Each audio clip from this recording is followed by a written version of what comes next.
Milo versus Ovaltine. Tingnan natin kung ano yung pagkakaiba ng lasa nila. First, itong Ovaltine yung... Oy, napapansin na sa likod. Try natin tong Ovaltine.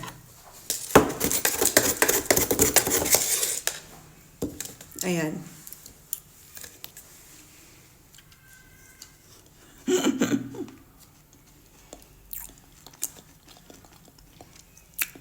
Nagsusawan shot.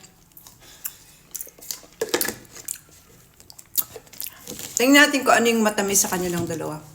Kaka-order ko lang nitong Milo, kaya close pa siya.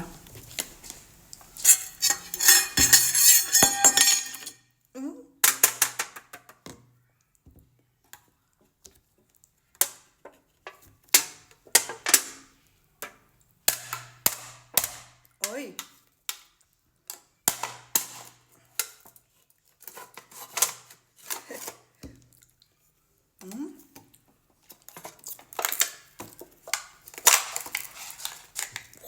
Wow! Ay, yung ano niya, yung powder niya, hindi siya masyadong, ito pino. Itong Ovaltine, hindi masyadong pino. Mas pino ito, Milo. Ay, try natin.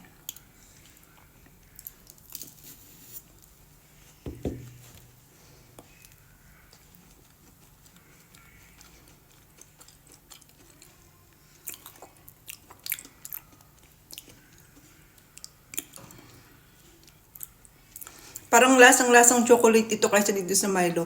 Itong Milo parang mas matamis. Parang mas maraming asukal. Tingnan natin kung ano yung ano. Meron dito nakasulat eh. Kung ilan yung asukal. Sugar. Level niya. Wala. Ito meron siyang tapioca starch. Patatagal lang tayo kapag pinakita ko sa inyo yung ano. Mga ano niya. Kung ilan yung asukal, kung ilan yung chocolate. Ayan. Pero, mas gusto ko yung lasa nitong Milo kaysa dito sa Ovaltine.